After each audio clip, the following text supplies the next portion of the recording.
편안한 저녁 시간 보내고 계십니까? 뉴스와이드 이상훈입니다.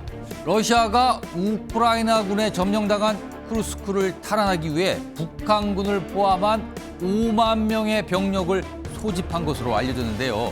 여기에서 더 나아가 이미 양측 간의 교전이 진행 중이라는 주장까지 나왔습니다.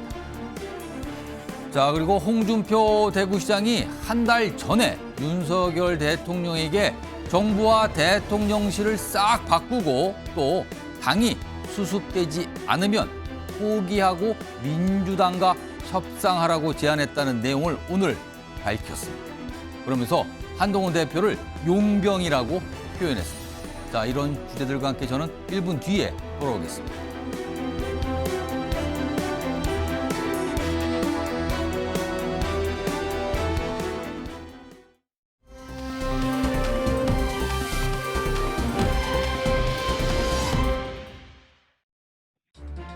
자자 나물게 수신 사자들 나물게 수신 물개 하나 나물게 수신 돼지 나 박덕수리 감독 수리 감독 이거 있는 게 아니라 나라가 갔다 기다리라.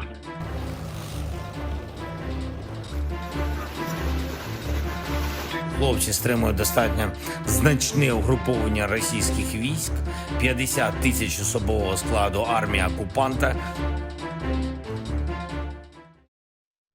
자, 러시아로 넘어가 있는 북한군 교전을 벌이고 있다. 이런 설명까지 지금 나오고 있습니다. 그리고 지금 쿠르스크 지역에 5만 명 정도의 러시아군과 그리고 북한군이 소집된 상태다. 이런 보도 내용까지 나오고 있는 상태입니다. 뭔가 지금 그 지역에서 급박하게 돌아가고 있는 건 분명해 보이는 상황이거든요. 자, 방금 뉴스와이드 시작하면서 여러분께 전해드렸던 영상 중에 무슨 뭘 이렇게 설명하는 내용이 있었잖아요. 화면을 정리해 보겠습니다.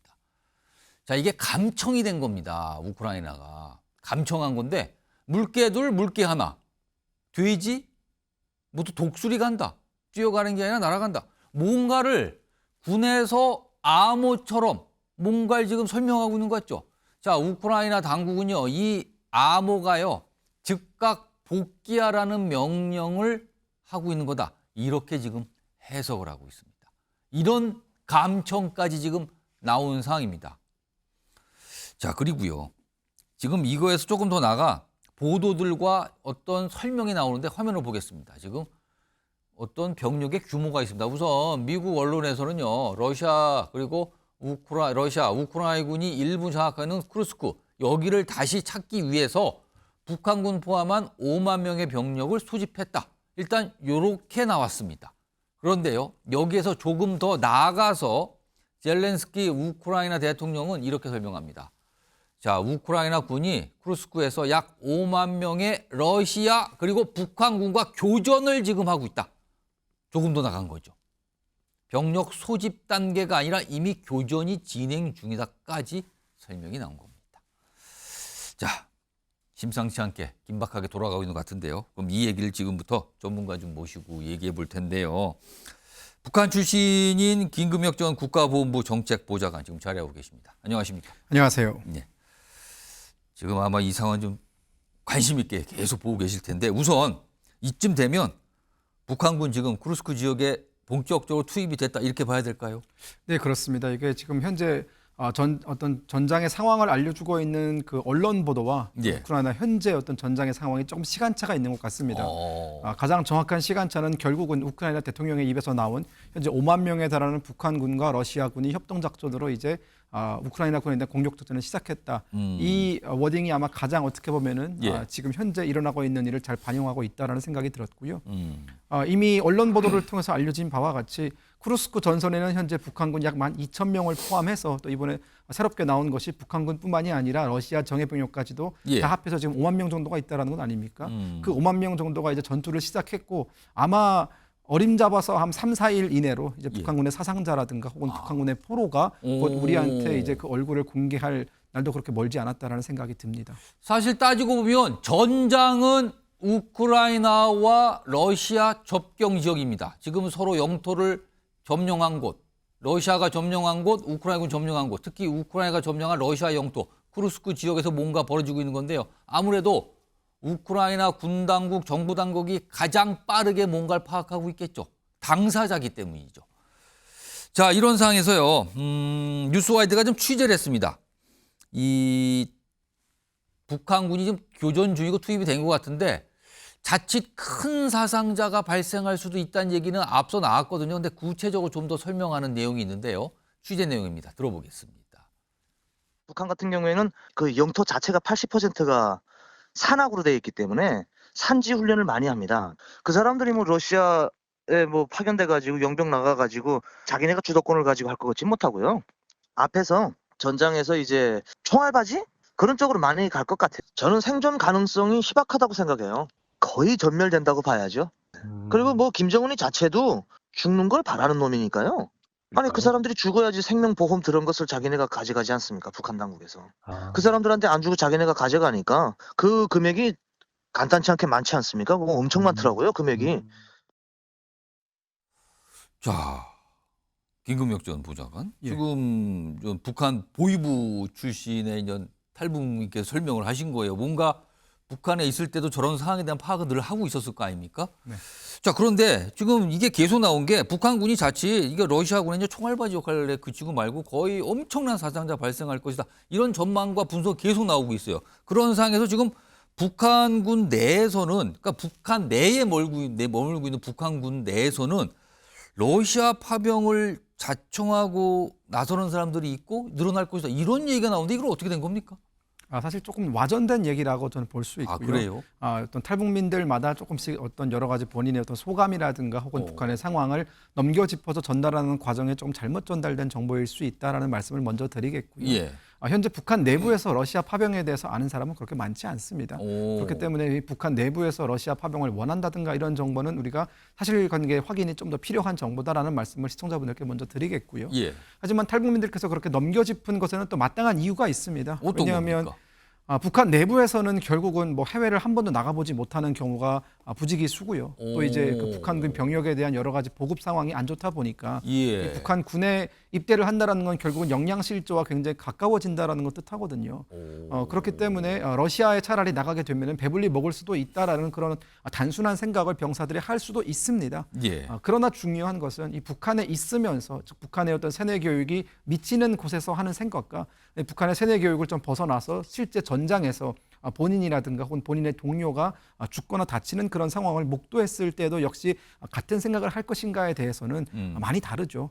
왜냐하면 결국 실전 상황에 처했을 때는 뭐 추구성심이라든가 여러 가지 어떤 세뇌 교육보다는 지금 생존에 대한 어떤 욕구가 가장 강하게 작동하지 않겠습니까? 예. 저는 그렇기 때문에 이런 우크라이나 전장의 어떤 참혹한 어떤 그 여러 가지 상황이 전해진다면 다들 그런 생각을 하지 못할 거다라는 생각을 합니다. 아직은 북한 내부에는 파병 사실을 알고 있는 사람들이 적을 것이다. 일단 이런 가정을 하게 되면 북한군 내에서 제가 가겠습니다. 이거는 현실적으로 어려운 거 아니냐. 그렇게 또 볼 수도 있겠네요. 자, 지금 러시아 쿠르스크 지역.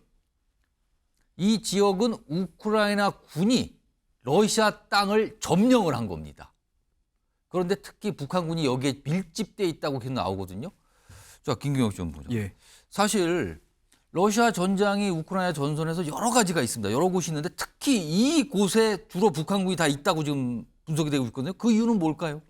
일단 현재 쿠르스크 즉 러시아 영토 내에 북한군이 포진한 상황은 러시아와 북한이 맺은 이 전략적 동반자 협정 관계에 좀 영향을 받을 수 있다라고 볼 수 있습니다. 왜냐하면 그 사조에 보면은 어떤 한 나라가 공격을 받게 될 경우 모든 수단과 방법을 동원해서 돕는다라고 되어 있지 않습니까? 예. 근데 그런 경우는 전제 조건이 침략을 받은 경우에 발동이 되는 겁니다. 크루스크 같은 경우에는 다른 전장과 달리 우크라이나군이 올해 8월에 전격적으로 쳐들어간 지역이기 때문에 러시아 입장에서는 러시아는 지금 이 우크라이나 전쟁을 전쟁으로 인정하지 않고 특별 군사 작전이라는 이름으로 칭하고 있기 때문에 이게 전쟁 상황이 아니거든요. 하지만 우크라이나의 침공을 받은 쿠르스크는 러시아 입장에서는 이제 그들의 입장을 그들의 표현들을 빌린다면 침략을 받은 곳이기 그러니까 지금 때문에 저 지역의 지도 잠깐 다시 한번 지도 좀 보겠습니다. 지도 보면 우크라이나 이제 북동쪽 좀 되는데 여기는 원래 러시아 땅이었던 거죠. 그렇죠. 저기는 엄연히 이제 쿠르스크 주 러시아 내에 있는 영토고요. 그러다 보니까 저곳에 북한군이 배치되는 것은 그들의 명목상으로나마 국제법을 준수한다라고 볼 수 있는 대목이기도 한 것이죠.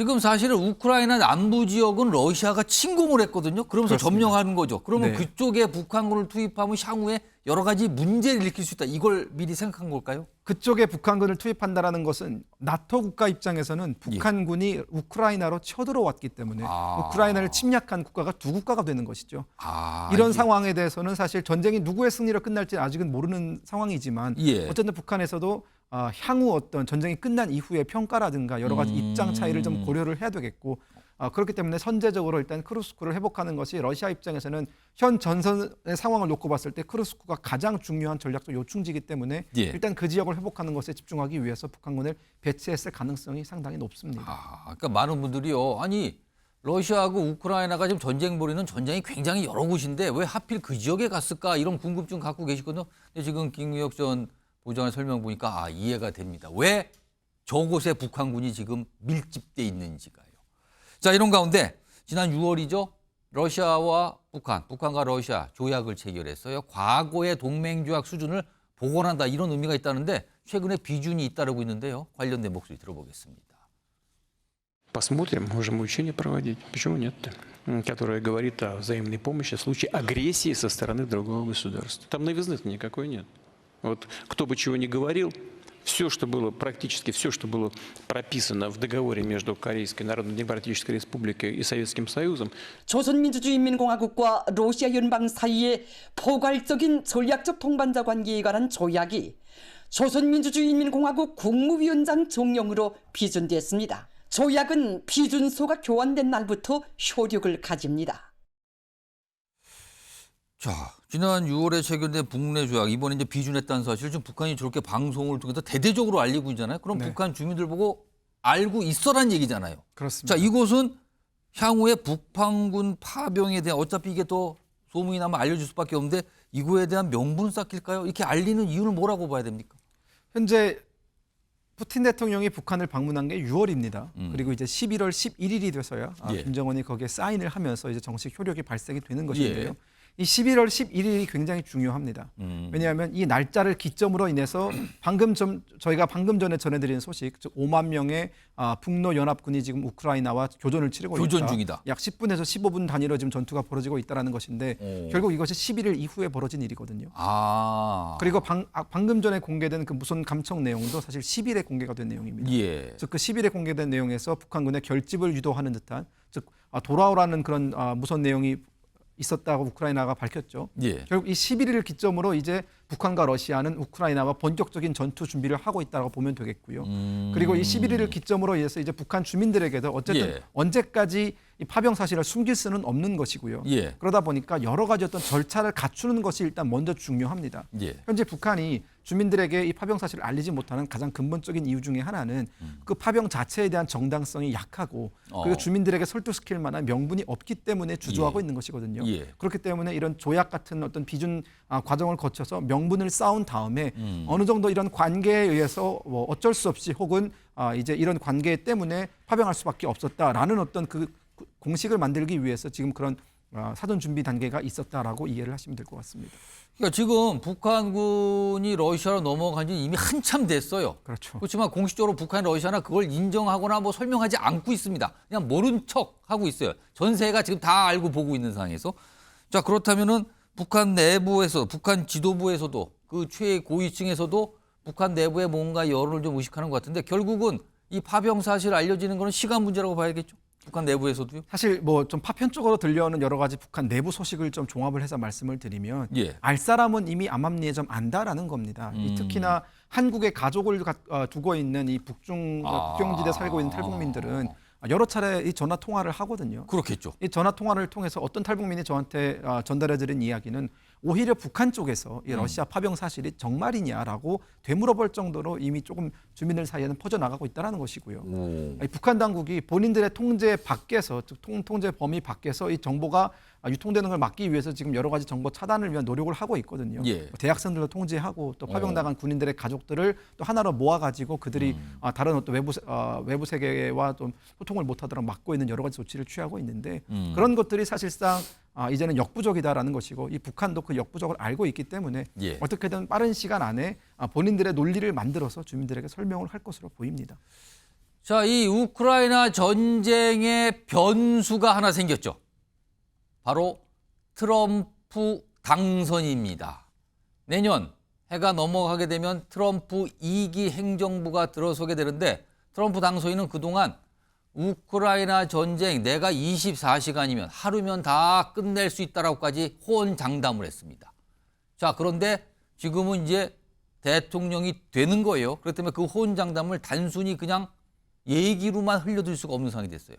자, 그렇다면 우크라이나 전쟁이 끝나는 방식은 휴전이 되거나 또는 아예 전쟁 자체가 종전이 되거나 둘 중에 하나일 수 있습니다. 그렇다면 협상이 벌어지는 상황에서 점령 상태 그대로 협상을 하고 있는 그 점령 상태 그대로 영토를 두고 뭔가 끝날 가능성이 있는 거예요.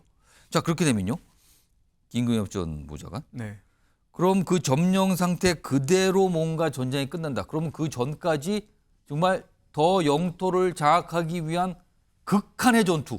이게 벌어질 가능성이 있고 특히 쿠르스크 지역이 딱 그 지역 아닙니까? 그렇다면은 북한군의 대량 사상자 발생.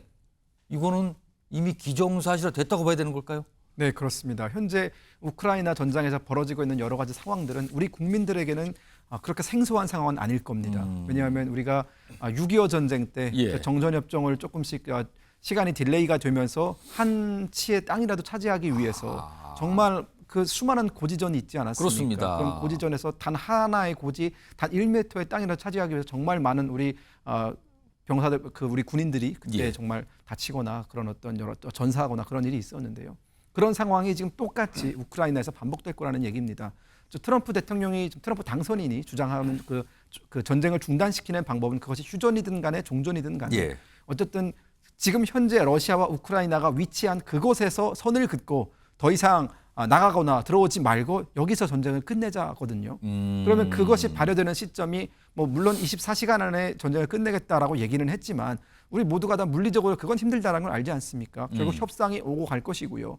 아마 길게 보면 2달, 뭐 또 짧게 보면 뭐 한 달 이내에 또 이제 협상이 진행이 되겠죠. 그렇다면 그 사이에 우크라이나와 러시아는 그 한 뼘의 땅이라도 더 먹기 위해서 사실상 최고의 어떤 그 본인들의 가진 능력을 다 발휘할 가능성이 높고요. 특히나 가장 큰 격전지는 쿠르스크가 될 겁니다. 예. 결국 우크라이나 입장에서는 쿠르스크를 지키고 있어야 나중에 러시아와 단독으로 영토 회담을 해서 반환을 할 수 있게끔 쿠르스크를 지키는 것이 너무나 예. 중요하고요. 러시아 입장에서는 이 푸틴의 자존심과도 같은 쿠르스크를 전쟁이 끝나기 전에 되찾아야 이 푸틴의 정치적인 입지에 영향이 없거든요. 그래서 이 쿠르스크에 지금 5만 명이 결집해 있다는 것은 시사해 주는 바가 상당히 큽니다. 자, 그렇다면요. 일단 북한군의 대량 사상자 발생은 사실상 기정사실 됐다고 봐야 되는 상황. 그리고 북러 조약이 지금 잇따라 비준까지 이제 맞춰진 상황이에요. 예. 두 가지 상황이 지금 배경으로 있어요. 이런 상황에서 향후에 북한이 병력을 추가 파병할 가능성도 커졌다고 봐야 되는 걸까요, 그럼? 네, 그렇습니다. 북한 입장에서는 또 이게 좀 얘기가 달라지는데요. 북한 입장에서는 이 러시아 전쟁의 어떤 그 이른 종전을 염두에 두지 않은 상태에서 지금 북한군을 파병했단 말이죠. 조금 더 자세하게 말씀을 드리면 북한군이 지금 원하는 것은 러시아 우크라이나 전쟁에서 북한군에게 이득이 되는 것은 러시아의 승리로 끝나는 것입니다. 그렇겠죠. 그래야만 이 북한이 러시아를 위해서 뭔가 했다라는 생색을 많이 낼 수 있거든요. 예. 하지만 어떤 전투가 진행되지 않은 시점에서 병력은 파병이 되었는데 만약 갑자기 끝나버리게 된다면 북한 입장은 상당히 애매해집니다. 그렇기 때문에 북한은 최단 기간 안에 더 많은 성과를 내기 위해서 사실상 더 많은 병사들을 그 전장으로 투입시킬 가능성이 있고 현재 지금 우크라이나 전장에서 10월 한 달 동안 종합적으로 어떤 그 사상자를 통계를 냈을 때 약 1,700명 정도가 1,700명, 1,800명 정도가 하루에 전사하거나 부상당하는 인원이라고 사상자가 하루에 한 1,700, 1,800 정도요. 그렇습니다. 하지만 이제 그 전쟁이 끝나기 얼마 남지 않은 시점에는 그 숫자가 2배, 3배가 될 수도 있고요. 그렇다면은 이 북한군에 지금 파견된 12,000명은 다 사라지는데 열흘도 걸리지 않습니다. 그렇다면 추가 파병은 북한에게는 어떻게 보면은 어떤 선택의 옵션이 아닌 필수적인 어떤 옵션이 될 겁니다. 상황이 그렇군요, 지금요. 아무튼 대량의 사상자 발생 그리고 역시 대량의 포로 발생 가능성까지 있는 겁니다, 지금 상황에서는요. 자, 이런 상황에서요. 최근에 북한이 화성 19형 대륙간 탄도미사일 발사를 했죠. 도발을 했습니다. 그런데요, 그게 그 이후에 가만히 분석을 해보니까 이게 과거하고 조금 다른 거예요. 앞서서 보통 이렇게 대륙간 탄도미사일 이런 걸 발사할 때는 시험하는 모습도 나타나고 그런데 이런 게 없었다는 거거든요. 그러면 의심이 드는 겁니다. 이거를 어디서 가져왔을까? 화면 보겠습니다. 자, 국방정보본부의 설명인데요. 북한이 3월 이후 추가로 식별된 고체 엔진 시험 조항은 없었다. 그런데 발사를 했거든요. 그럼 러시아가 우주기술협력 명목으로 탄도미사일 기술을 이미 지원했을 가능성, 이것도 배제하기 어렵다. 이건데요. 자, 김경엽 전 보좌관. 그럼 북한이 원하는 것을 러시아 측부터 일부 이미 받았다. 저걸 북한이 원했잖아요, 지금. 엔진 기술을 통째로 받을 가능성도 있다고 봐야 되는 겁니까, 그러면? 저는 이미 북한이 받았다라는 생각이 들고요. 이 대륙간 탄도미사일, 장거리 미사일을 시험 발사하기 위해서는 엔진 연소 시험을 해야 합니다. 예. 이 엔진 연소 시험을 통해서 엔진의 안전성이 확보가 되어야 거기에 이제 그 탄두부를 얹어서 미사일을 날리는 것이죠. 엔진이 불안정하다면 실패할 게 뻔하기 때문에 연소 시험을 자주 하거든요. 예. 하지만 이번에 북한이 공언한 그 완전 무결한 그 화성 19형은 엔진 시험을 단 한 번도 하지 않고 바로 시험 발사를 했고 한 번에 성공을 했다라고 주장을 그게 합니다. 우리로서는 굉장히 의심스러운 지점이거든요, 지금. 네, 그렇습니다. 하지만 이 모든 상황의 행간을 좀 읽을 필요가 있다는 생각이 드는 것이요. 예. 북한이 러시아에게 원하는 그 여러 가지 선물 중에 옵션이 몇 개가 있습니다. 그리고 우선순위가 있습니다. 예. 근데 그 엔진은 우선순위가 그렇게 높지는 않은 거였습니다. 현재 북한이 러시아에게 가장 원하는 것 중에 그 최우선순위에는 엔진도 물론 있겠지만 대륙간 탄도미사일의 그 탄두부의 그 대기권 재진입 기술이거든요. 이 대기권 밖으로 나갔다가 다시 들어올 때 온전하게 들어와야 된다는 거죠. 그렇습니다. 이 탄두부가 온전하게 대기권을 뚫고 들어오기 위해서는 어마어마한 압력과 열을 견뎌내야 되는 그 특수 소재가 개발이 되어야 되거든요. 예. 하지만 북한은 그런 기술이 없기 때문에 지금까지 수많은 대륙간 탄도미사일 시험 발사 장면을 공개했지만 예. 그 재진입 기술 장면은 한 번도 공개한 적이 없습니다. 이번에도 공개가 안 됐죠. 예. 즉 러시아에게 필요로 하는 것은 이 재진입 기술입니다. 엔진은 솔직히 말씀드리면 북한이 시간만 조금 있다면 개발할 수 있습니다. 그 화성 18형도 이미 충분히 날아가는 거리이기 때문에 예. 여기다가 조금 더 뭐 고체 연료를 배합을 어떻게 잘 한다면은 그런 러시아가 제공했다고 지금 의심이 되는 그 사실 신형 엔진은 예. 북한도 만들 수 있거든요. 하지만 지금 러시아는 전략적으로 북한이 가장 원하는 것은 아직까지는 주지 않고 있다. 재진입 기술까지는 아직은 넘어간 것 같지 않다. 아직까지는 파악이 되지 않습니다. 그렇다면 지금 북한의 김정은은 상당히 애가 타는 모습일 테고요.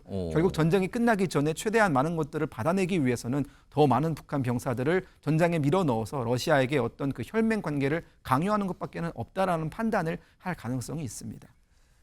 대륙간 탄도미사일, 핵과 관련된 뭔가 기술을 더 받아내기 위해서. 그리고 지금 북한군들 일당받고 있다 그러거든요. 상당한 금액, 북한으로서는 굉장히 큰 금액이 되는 돈을 받고 있다.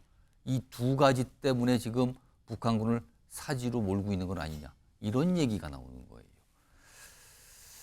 트럼프 재선 성공과 관련해서 지금 김정은 트럼프 당선됐어요. 네. 근데 원래 당선되면 뭔가 입장이 나올 거다고 다들 봤어요. 근데 시간이 벌써 많이 흘렀습니다. 아무런 반응이 안 나옵니다. 이건 어떻게 봐야 됩니까? 저도 오늘 방송을 오기 전에 노동신문을 확인을 했습니다. 예. 노동신문의 어느 끄트머리에도 트럼프 대통령의 없습니까? 당선 소식은 아직은 없습니다. 사실 이거를 좀 이 김정은의 어떤 여러 가지 어떤 미동, 움직이지 않는 이 모습에 대해서 분석을 한다면 울지도 못하는 상황이다라는 걸 저희가 알 수 있습니다. 트럼프의 당선에는 놓고요. 네, 그렇습니다.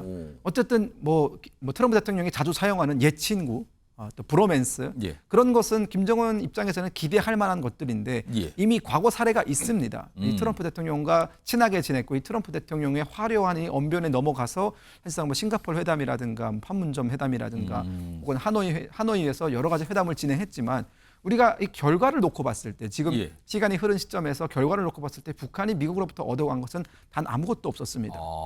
결국 띄워주기만 했을 뿐 북한은 철저히 어떤 트럼프의 그 광대 역할을 했기 때문에 김정은 입장에서는 다시 돌아온 트럼프 당선인이 손을 내밀고 있고 여러 가지 웃는 얼굴을 하고 있지만 그 웃는 얼굴 뒤에 저 악수를 내민 손 뒤에 뭘 가지고 있을지 또 북한에게 어떤 가혹한 요구를 할지 전혀 가늠이 안 되는 상황이기 때문에 예. 앞으로 향후 1월 20일 즉 트럼프 행정부가 완벽하게 본인의 진영을 갖추기 전까지는 북한은 계속해서 표정 관리를 할 가능성이 높습니다. 그렇다면 트럼프 행정부가 들어서고 구체적으로 북한에 관한 정책을 공개하거나 발표한 이후에나 반응을 보일 것이다. 그럼 앞으로 상당 시간이 걸릴 것이다. 이렇게 봐야 되는 겁니까? 네, 그렇습니다. 그 전까지는 아마 북한은 러시아에게 조금 더 치중하는 그런 외교적인 자세를 유지할 것으로 보이고요. 지금 김정은은 트럼프 당선인한테 과거에 당했다고 판단하는 겁니까 지금? 그렇습니다. 그것에 대해서 사실 최선희 외무상이라든가 그런 사람들이 처벌을 받기 직전까지 갔다가 결국 살아남은 사람은 최선희 외무상 혼자였고 당시 북한의 그 북미 외교를 담당하는 사람들의 상당수는 다양한 처벌을 받은 것으로 확인이 된 바 있거든요. 그렇기 때문에 김정은 입장에서는 그 하노이 회담이 노딜로 끝나고 돌아가는 열차에서 정말 불같이 화를 내면서 자기가 정말 어떻게 보면 죽을 고생해서 여기까지 왔는데 예. 아무것도 얻어가지 못했다라는 그 분노 때문에 2019년 그리고 지금 2024년 5년이라는 시간 동안 외교 무대에 단 한 번도 얼굴을 드러내지 않았습니다. 김정은 입장에서는 이걸 웃어야 되는 건지 아니면 인상을 써야 되는 건지 약간 애매한 상황이다 이거네요. 그래서 지금 뭔가 입장을 내지 못하는 거 아니냐 이런 분석이었습니다. 자, 오늘 말씀 여기까지 듣도록 하죠. 지금까지 김금혁 전 국가보훈부 정책보좌관이었습니다. 고맙습니다. 감사합니다.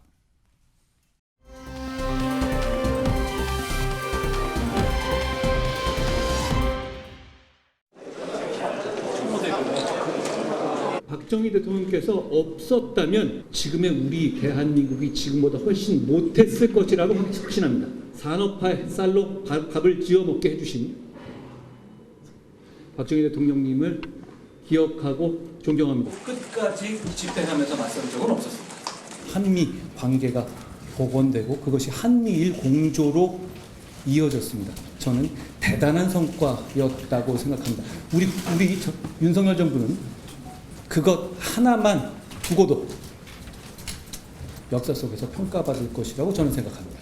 지금 하는 행동들을 보면 이거는 박근혜 탄핵 전야로 간다. 이 중구난 방식으로 당이 가서는 안 된다고 봅니다. 자, 요즘요 한동훈 국민의힘 대표가 약간 보수 여론을 의식하는 듯한 조금 더 나아간 표현을 쓰자면 보수 결집을 생각하는 듯한 이런 행보를 보이고 있다는 평가 분명히 받고 있습니다. 그런데요, 이런 상황에서 한동훈 대표에 대해서 지속적으로 비판적 입장을 내왔던 홍준표 대구시장, 오늘 몇 가지 얘기를 꺼내놉니다. 역시 한동훈 대표 얘기가 들어가 있고요. 또 아울러서 윤석열 대통령과 관련된 얘기도 들어있는데요. 우선 첫 번째 목소리 들어보겠습니다. 나는 이 당을 30년 지켜온 사람이야. 그런데 윤 대통령은 용병이야. 지금 당대표도 용병이야. 용병들이 이 당에 대한 예정이 있겠나 이 말이야. 근데 해체대로 안 놔두고 겨우 살리놨더만은 그 뒤에 들어온 거는 전부 용병이야. 용병들이 들어와서 당을 계속 망치고 있다 이 말이야. 윤 대통령이 용병으로 들어와서 정권 교체를 해줬으니까 우리가 고마워해야 될 대상이야. 근데 나머지 애들은 당의 분란만 일으켜. 용병 얘기를 뭐 한참을 했습니다. 화면으로 뭐 핵심 내용 좀 정리해 볼까요? 이겁니다. 홍준표 대구시장이 말하고자 했던 용병 얘기를 꺼내서 말하고자 했던 내용이 이걸까요? 지금 당대표도 용병이다. 한동훈 대표. 이 용병들이 이 당에 대한 애정이 있겠나? 물론 윤석열 대통령도 용병이라고 표현했습니다만 윤석열 대통령에 대해서는 그래도 당에 기여한 바가 있다. 대선을 통해서. 그러나 그 나머지 용병들은 분란만 일으키고 애정도 없다. 이런 취지로 지금 얘기를 했거든요. 이준우 국민의힘 미디어특위 위원 나와 계신데요. 같은 용병이지만 윤석열 대통령과 한동훈 대표를 나눈 것 같거든요. 굉장히 그렇게 당의 분란만 일으키는 거는 다른 용병들을 이해요. 네. 이거 어떻게 들으셨어요? 네. 용병이라고 말한 거는 뭐 사실 그 자체는 맞죠. 예, 왜냐하면 당에서 쭉 이제 성장해 오신 분들은 아니고 공무원 하시다가 바로 직전에 대선 출마해서 대권을 잡으셨거든요. 용병을 약간 순화시키면 보통 정치권 쓰는 표현이 영입인사. 영입인사. 근데 그걸 용병이라고 씁니다. 네, 예. 영입인사 스카우트 해가지고 대선에 승리했으니까 큰 이벤트죠. 예. 그리고 지금 정권 창출에 어려운 상황에 정권 창출까지 했으니까. 예. 그래서 고마운 용병인 거 맞고요. 그다음에 본인은 이제 왜 고마운 용병이라 하냐면 고맙다가 아니라 용병까지 붙인 이유는 본인이 아까 말씀한 것처럼 30년 동안 당에 있었는데 내가 후보자를 못 나간 거에 대한 섭섭함. 그걸 용병이라는 단어를 써가지고 경쟁을 했지만 안 됐다는 그렇죠. 상황. 고맙지만 어쨌든 용병 출신이다라는 방점을 준 거고요. 그다음에 지금 한동훈 대표의 겨냥해서 분란만 일으키는 용병이라 얘기한 것 같은데 제가 보기에 한동훈 대표를 포함한 주변에 있는 분들까지 같이 얘기를 하는 것 같아요. 이른바 친한계 정치인을 다 포괄적으로 얘기한 겁니까? 그럼? 그렇죠. 예. 그러니까 우리 당에서 이제 뿌리를 두지 않다가 외부, 그러니까 저쪽 오히려 진영에 있다가 좀 넘어오신 분들 좀 한동훈 대표 많이 있다고 보거든요. 그분들까지 둘러싸서 한꺼번에 분란만 이렇게 용병이라고 지칭을 했다. 그렇게 봐야 할 것 같습니다.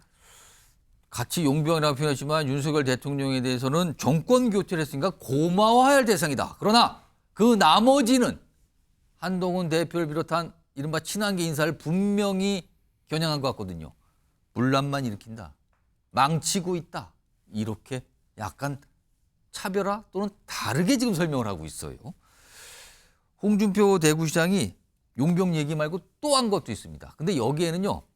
본인이 뭐라고 조언을 좀 했다. 뭐 제안을 했다. 그리고 민주당 얘기가 살짝 들어가 있습니다. 들어보시죠. 그래서 한 달 전에 내 대통령한테 그런 이야기를 했습니다. 정부 싹 바꿔라. 대통령실도 싹 바꿔라. 전부 바꿔가지고 예상국회 끝나고도 새해에는 새로운 모습으로 국민 앞에 나서라. 당이 그게 수습이 안 되면 당은 포기해라. 안 되면 민주당하고 협상해라.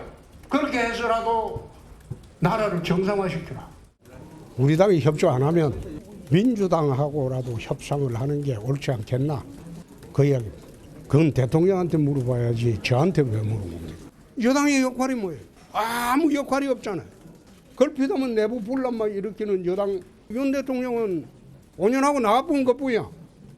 근데 이 당에 기대할 거 없으면 민주당하고 협력이라도 해서 나라를 안정시키고 나라를 정상적으로 끌고 가는 게 그게 맞지 않아요?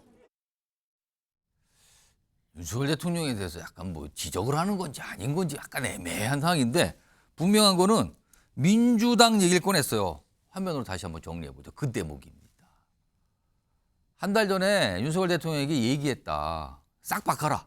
그러면서 만약에 당이 수습이 안 되면 여기서 당은 여당이에요. 여당이 수습이 안 되면 포기하라고 했어요. 그리고 안 되면 민주당과 협상하라고 내가 이렇게 얘기했습니다. 윤석열 대통령에게. 이 얘기를 꺼내놓은 겁니다.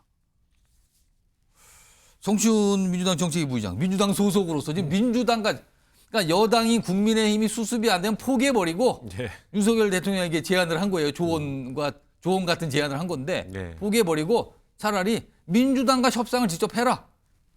민주당 소속으로서 어떻게 들으셨습니까? 요즘 홍준표 시장님 뉴스 안 보시는 것 같아요. 그러니까 지금 한동훈 대표가 주장하고 있는 뭐 대통령과 독대할 때 면담할 때 주장했던 것들 있잖아요. 뭐 인적 쇄신하라, 특별감찰관 수용하라, 뭐 이런 것들, 국정 운영 기조 바꿔라 이런 것들을 요구했잖아요. 그러니까 홍준표 시장 이야기는 그런 이야기들 자꾸 다른 이야기 하고 있으니까 차라리 그런 이야기만 하는 한동훈 대표 배제하고 민주당과 협상하라는 건데 근데 민주당은 어떻습니까? 민주당은 오히려 더 강한 거 얘기하고 있거든요. 특감 필요 없다. 특검해야 된다라고 주장하고 있고 예. 인적 쇄신 그거 7명 말고 더 예전부터 뭐 이상민 행안부 장관도 바꿔야 되고 국무총리도 바꿔야 되고 책임 있는 장관도 바꾸라고 더 세게 요구하고 있는데 어떻게 한동훈 대표와도 협상을 못하는 걸 더 세게 요구하는 민주당과 협상할 수 있다고 주장하는지 요즘 민주당이 뭘 요구하고 있는지도 모르시고 얘기하는 건지 그리고 보면은 홍준표 시장 항상 뭔가 대통령을 그래도 공이 있다라고 말을 하는 것 같지만 항상 예전에도 대통령 뭐라고 한 다음에 부득이하게 모시고 있다 이랬던 적이 있거든요. 그런 것처럼 이번에도 뭔가 대통령을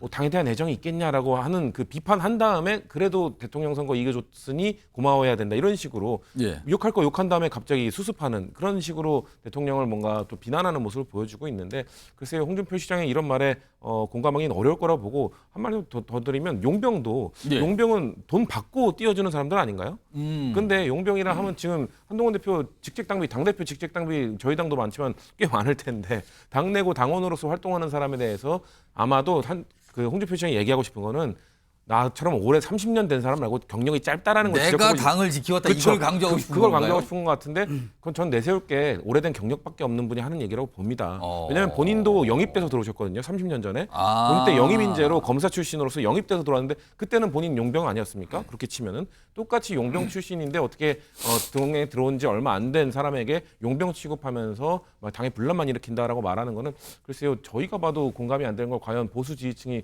공감을 해줄지 저는 의문입니다. 이준우 의원 지금 방금 홍준표 시장이 얘기한 이건데 네. 그러니까 윤석열 대통령에게 조언 또는 제안을 했다는 거잖아요. 뭐 싹 바꾸고 뭐 했는데 만약에 당이 수습이 안 되면 민주당과 협상하라. 근데 이게 듣기에 따라서는요. 윤석열 대통령이 한동훈 대표와 뭔가 손을 잡고 일을 도모하고 그 일을 하기보다는 차라리 민주당 이재명 대표와 협상에 나왔다 이런 인식을 지금 보여준 걸까요? 네, 이게 두 가지 이유가 있습니다. 이제 본인이 이제 민주당의 협상 얘기하지 않습니까? 이게 다른 말로 얘기하면 원칙적인 얘기입니다. 국정 운영의 원칙, 여야 협치 이런 의미에서 한번 짚어준 거고요. 또 그렇게 설명 들으면 뭐 원칙적인 그렇죠. 얘기를 했다고 볼 수 원칙이죠. 있네요. 국정 운영 원칙인 거죠. 여야 협치하는 거는. 그리고 두 번째 숨은 이유가 있습니다. 뭡니까? 숨은 이유가 뭐냐면은 홍준표 시장은요. 다음 총리로 예. 지금 후보로 거론되고 있는 분입니다. 예. 네, 그렇기 때문에 만약에 내가 총리가 된다면 이번 총리는요 거대 야당에 의해서 국회 인준을 받아야 하거든요. 예. 지금 국회 인준 받는 게 쉽지가 않습니다. 그런데 홍준표 지금 대구시장은요 내가 만약에 총리로 후보가 된다면은 나는 야당과 얘기해가지고 협상을 해서 총리 국회 인준을 받아낼 수 자신이 있다. 그 의미를 둘러서 얘기한 게 아닌가. 근데 오늘 본인이 총리는 안 한다는 취지로 얘기했다 그러는데 그런 걸 좀 깔고 있었을까요? 본인 안 한다고 본인은 지금 되지 않았으니까 한다 안 한다 뭐 그거는 정해지지 않았으니까 얘기할 수 있는 거죠. 하지만 본인은 지금 만약에 총리로 가게 되면은 나는 예. 야당과 협상할 수 있는 협상력이 있는 후보다. 예, 지금 한동훈 대표보다는 내가 정치력이 훨씬 많기 때문에 내가 가능한 이제 참고가 된다. 이제 그 말씀하는 것 같아요. 그리고요. 본인이 이제 제안을 한 거에 대해서 뭐 기자들이 물어보잖아요. 뭐 혹시 윤석열 대통령이나 뭐 대통령 반응이냐. 근데 거기다 물어보지 왜 나한테 물어보냐 또 이랬어요. 뭐 답변을 못 받은 걸까요, 그거는? 글쎄요. 답변을 지금 기자들 근데 인사는요. 뚜껑 열기 전까지는 최종적으로 알 수 없는 거 아닙니까? 그러다 보니까 좀 조심을 하는 게 아닌가 싶습니다. 아무튼 홍준표 대구시장, 윤석열 대통령, 한동훈 대표, 용병이라고 똑같이 표현을 썼습니다만 평가가 좀 사뭇 다르죠. 여기는 기열한 게 있다. 여기는 당을 말아먹고 있다. 이렇게 또 평가를 합니다. 그러면서 민주당 얘기까지 꺼내는 상황입니다. 많은 분들이 오늘 이 얘기를 좀 하시더군요.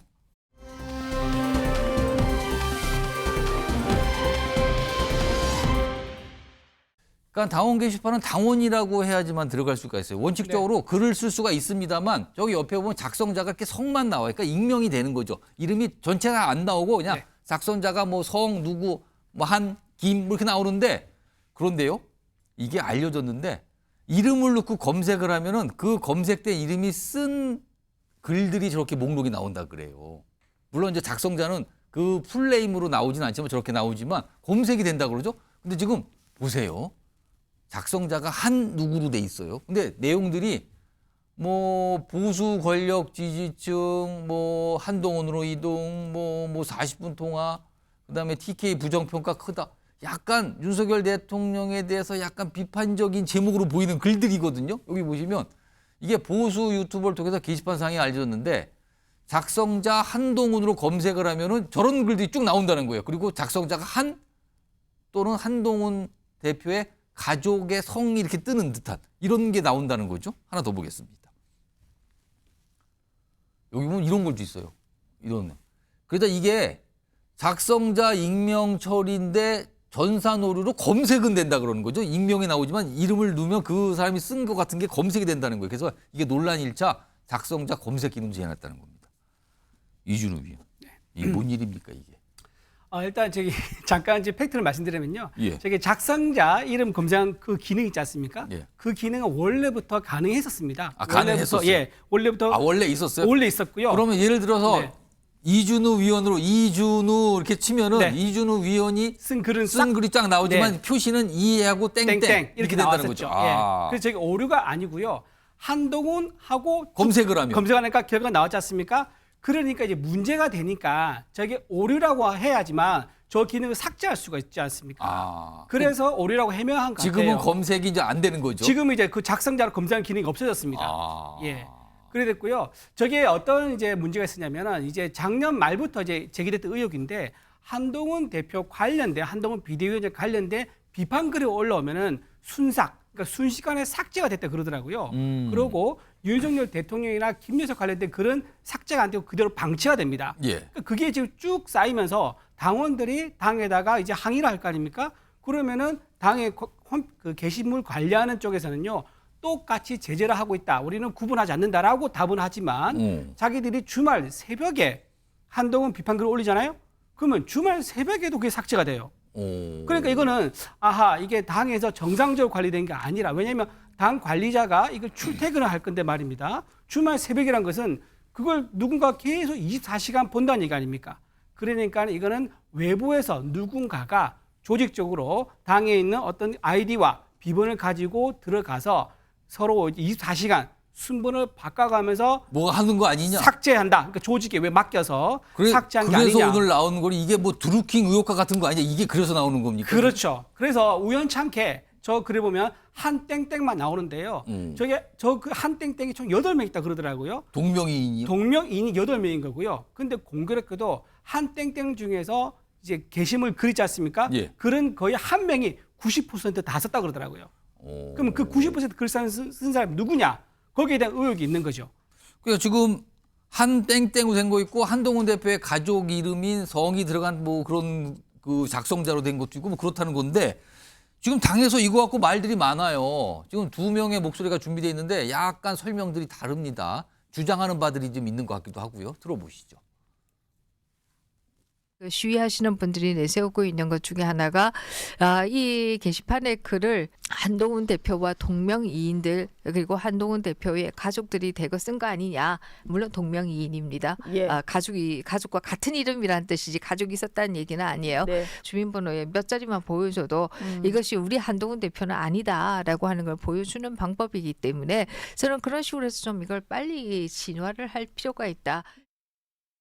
그러니까 이른바 극우 혹은 친윤 유튜버라는 사람들이 일제히 한동훈이 그 댓글로 당원 게시판에다가 대통령을 욕했다, 뭐 정체가 드러났다, 뭐 이렇게 일제히 공세를 펴고 있어요. 아, 예.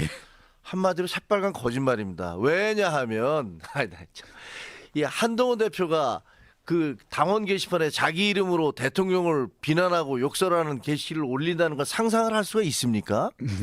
근데 왜 이런 일이 벌어지냐면 네. 우리 지금 당원 게시판에 한동훈이라는 이름으로 활동하고 있는 사람이 8명이래요. 그러니까 이게 동명이인이냐 아니면 의심하는 쪽에서는 이거 좀 이상하지 않습니까? 이런 상황이에요. 성시윤 부의장. 한동훈 대표로서 조금 뭔가 설명을 해야 될 것 같기도 하네요. 이 부분에 대해서는. 억울하면 이건 말도 안 되는 거라든가 뭐. 예. 뭐 저도 필요하다고 보여지고요. 근데 일단은 오류는 맞지 않습니까? 왜냐면은 게시판에 일단 이름을 가렸다는 것 자체는 익명성을 보장하겠다는 취지로 게시판을 운영했다는 건데. 근데 이름을 넣으면 검색이 그러면 되는. 오류죠. 그러니까 기존에 검색이 됐다 하더라도 그러면 잘못된 시스템으로 뭔가 운영이 되고 있는 지금은 이제 거죠. 고쳤다 그러죠. 네, 그렇기 때문에 바로 잡은 걸로 일단은 보여지고 저는 그리고 아까 위원님께서 말씀하신 게 사실이라면 정말 충격적인 것 같은데요. 한동훈 대표의 비방글을 올리면 순식간에 삭제를 한다? 만약에 실제 사실이라면은 만약에 이 주장을 일단 이준호 위원이 그렇게 말씀을 하셨는데 그 주장을 하신다면 아마도 뭐 실험이라고 해야 될까요? 글을 올리고 삭제되는 걸 경험한 분이 아마 있을 겁니다. 그래서 그렇다면 정말 충격적일 것 같고 그 삭제는 그런 쓴 사람이 삭제를 할 수 있는 겁니까? 쓴 사람 삭제할 수 있고요. 근데 관리자도 할 수 관리자도 할 수 있죠. 있고. 통으로 삭제할 수 그렇기 때문에 그런 운영에 대해서도 저는 이 한동훈 대표의 가족들이 올렸다는 의혹에 대해서도 좀 얘기를 해야 되겠지만 방금 말씀하신 한동훈 대표 비방글이 삭제되었다는 거에 대한 입장도 밝히셔야 되지 않을까요? 게시판을 그렇게 운영했다는 것 자체가 왜냐하면 한동훈 대표 그리고 국민의힘 한동훈 대표 친한계 의원 말고도 우리 당을 향해서 민주당을 향해서 뭔가 이재명 대표 1인 체제 아니냐, 뭐 방탄 체제 아니냐, 다른 목소리를 허용하지 않지 않느냐 그러면서 그렇게 항상 비판했는데 한동훈 대표 본인이 그 비판에 가장 앞장섰던 분이 본인을 비판하는 글을 삭제했다? 그리고 또 마찬가지입니다. 윤석열 대통령을 뭐 좀 비판하는 글이 올라올 수도 있는 것 아닙니까? 그것 자체에 대해서 그거 자체로 비판하는 건 좀 잘못된 거지만 그렇다면 한동훈 대표가 가족들이 아니라는 것만 증명하면 되지 않을까? 근데 지금 뭐 입장을 표명하고 있지 않은 것 같은 경우는 제가 봤을 때는 본인이 아니니까 좀 확인해 보라 아니면 지시를 내리는 게 아닐까라는 좀 뭐 매치를 그럴 수도 해보는데 있을 것 같아요. 일단 확인 좀 해볼 그렇죠. 필요가 일단 있다. 좀 파악을 해야죠. 이게 정말 어떻게 된 거고 가족들과도 동명이인이 있는지 아마도 동명이인 가족들은 몇 명 이런 뭐 아마 자료 정리를 하든가 만약에 그걸 발표하지 않는다면 이런 의혹이나 비판은 계속될 거라고 봅니다. 그 삭제와 관련된 부분은 지금 이준우 의원께서 주장을 하신 거예요. 이거는 네. 아마 이른바 이제 한동훈 대표와 가까우신 분들의 어떤 반박이 있을 수도 있어요. 그거는 네네. 뉴스와이드가 좀 기다려 보겠습니다. 예. 잠깐 좀 추가로 말씀드리면은 이게 예. 한동훈 대표 혼자서 이제 동맹이 있는 게 아니고요. 한동훈 대표 가족이 성이 특이한 성이지 않습니까? 아. 희귀성이죠. 진 씨. 진 씨가 이렇게 많은 성은 아닌데 진형국 그다음에 진은정 그러니까 장인어른과 부인이죠. 그 명의 포함해서 그다음에 모친 명의, 장모 명의, 누나 명의 이렇게 총 7명의 그러면은 진땡땡 이런 그렇죠. 작성자가 표시되는 글도 있었다. 그렇죠. 예. 그런 글이 한 1000건 미만으로 나옵니다. 한 700 몇 건이 되는데요. 그 글이 모두 다 비슷한 시간대에 비슷한 내용으로 게시물에 올라온 겁니다. 그러니까 이건 가족이 다 같이 모여서 썼거나 아니면 가족이 전부 다 자기 아이디와 비번을 누구한테 맡기고 그쪽에서 조직적으로 썼거나 둘 중에 하나일 가능성이 되게 높다. 그렇게 보는 거죠. 이런 상황에서요. 그동안 한동훈 대표에 대해서 그냥 비판을 계속 해보시냐. 방금 전에 이제 홍준표 대구시장이 있는데 다른 인물도 한 명 있거든요. 화면 좀 보겠습니다. 장해찬 전 최고위원인데 뭐 비판이 좀 많이 냈죠. 총선 당시부터. 근데 여기 보면은 여기에 이제 드루킹 의혹이라고 여기다 이제 이런 표현과 주장을 썼는데 이거 진상 규명해야 된다. 그러면서 이게 동명이인 맞습니까? 약간 이러면서 진상 규명 뭔가를 하죠. 그리고 홍준표 대구시장도 이 건에서 또 얘기를 했어요. 보시죠. 당원 게시판에 뭐 이런 비판, 윤석열 대통령 부부 관련돼서 이런 글들이 게시됐다면 이건 당무감사 아닌 수사 의뢰다. 당무감사와 수사 의뢰. 송신부 의장은 이거 필요하다고 보십니까? 저는 아까 말씀드린 것처럼 뭐 좀 해야죠. 수사 의뢰가 됐든 일단은 수사까지 갈 건 아니라고 보고요. 왜냐하면 수사를 의뢰하게 되면은 외부 기관이 지금 국민의힘 정부 여당의 게시판이나 이런 뭘 또 들여다봐야 되는 전산 상황이니까. 시스템을 들여다보고 아마도 당원과 관련된 모두 들여다보게 되기 때문에 그것을 꺼려 할 것이기 때문에 아마 충분히 당무감사를 통해서 밝혀낼 수 있습니다. 뭐 어려운 일도 아니고요. 아까 김민전 최고위원이 말한 것처럼 그냥 주민등록번호 앞자리만 확인하더라도 충분히 한동훈 대표가 아니라는 걸 증명할 수 있기 때문에 그렇겠죠. 그러니까 어려운 부분이 아닙니다. 그렇기 때문에 저런 것들이 저는 시간이 오래 걸리는 문제는 아니라고 보고 아마도 즉각적인 답이 나오지 않을까. 제가 아까 말씀드린 것처럼 즉각적인 답이 나오지 않으면 저는 장예찬 전 최고위원이나 이런 분들이 매일같이 저거에 대해서 비판 글을 올릴 텐데 빨리 대응하시는 게 좋지 않을까라는 생각합니다. 아니 이게 그동안 이른바 윤항 갈등, 친한계, 친윤계 간의 약간의 갈등 이런 게 좀 있었지만 최근에 지난주에 있었던 윤석열 대통령의 대국민 담화와 기자회견을 계기로 약간 잠잠해지고 수면 아래로 내려갔거든요. 그러면서 한동훈 대표가 요즘에 약간 보수 행보 보이면서 당의 단합, 통합 이런 걸 목소리를 내는 상황인데 이게 지금 툭 불거진 겁니다. 또다시 갈등 상황으로 가는 어떤 단초가 되는 건지 뭐 이런 얘기가 있는데 마지막으로 이준우 의원께는요. 국민의힘의 당원 게시판은 당원 인증이 돼야지만 들어가 글을 쓸 수 있는 그렇죠. 겁니까? 네네. 그럼 실명으로만 글을 쓸 수 예. 있는 겁니까? 물론 그게 가려지지만. 제가 오늘 테스트를 해봤는데요. 예. 제가 당원이니까 당원 이제 그 글을 쓰려고 한번 시도를 해봤더니 인증 단계가 있습니다. 본인 인증을 하고 문자로 암호를 넣고 이렇게 해야지만 전산상으로 컴퓨터상으로 확인이 돼야지만 그렇죠. 글을 올릴 수가 있는 거군요. 그렇게 해야 그 안에 있는 글도 볼 수 있고 글을 쓸 수가 있습니다. 네, 그런 상황인 거고요. 이게 왜 중요하냐면 김경수 전 경남지사가 이런 건으로 해서 징역 2년을 받았습니다. 이게 뭐냐면은 드루킹이죠. 김동원 씨 일당과 함께 뉴스 기사에 대한 댓글 조작, 여론 조작을 해가지고 네이버 업무를 포털 사이트의 업무를 방해했던 혐의로 이게 형법 314조 컴퓨터 업무 방해죄인데요. 그걸로 징역 2년을 받았거든요. 예. 만약에 저기 나오는 한동훈이라는 이름이 만약에 한동훈 대표라 그러면은 당원 게시물에 올라오는 것은 의견은 표현의 자유가 있죠. 한동훈 대표에 대해서 비판할 수도 있고 윤석열 대통령에 대해서 비판할 수도 있습니다. 당원으로서 의견을 가질 수 그렇죠. 있죠. 이게 정당한 거죠. 예. 그런데 윤석열 정부에 대한 그 비판은 가만히 놔두고 한동훈 대표 비난을 올라온 즉시 바로 삭제한다면은 그 부분 아까 말씀하셨던 그 부분. 그렇죠. 예. 이건 업무 방해가 되는 거죠. 그러니까 그런 부분까지 다 확인이 좀 돼야 된다 그렇죠. 이거죠. 확인하기 때문에 수사가 필요한 건데 지금 방금 말씀하신 것처럼 수사하게 되면은 검찰이나 경찰에서 서버를 들여다보고 그러면 당원 명부를 이제 들여다보는 문제가 생길 수 있거든요. 또 이게 복잡하게 가는 건데요. 복잡하기 그러면. 때문에 보통 이럴 때 어떻게 하냐면요. 예. 경찰에서 서버에 대한 확인이 필요하다. 그러면 보통 당에서 필요한 부분을 내어줍니다. 오. 이미 제출을 합니다. 예. 그런 식으로 해서 얼마든지 수사를 통해서 실체를 확인할 수 있다. 그런 단계가 필요하다 말씀드립니다. 아까도 말씀드렸지만 이 사안과 관련해서 한동훈 대표 측 또는 한동훈 대표와 가까운 뭐 의원 정치인들은 약간의 다른 판단과 생각을 갖고 계실 수도 있어요. 뉴스와이드가 그분들의 목소리는 좀 기다려 보겠습니다. 이게 뭔가 하나 좀 불거졌네요, 지금요. 이게 또 친한 친윤의 입장이 다른 상이 또 생긴 거 아닐까 이렇게 보이기도 합니다.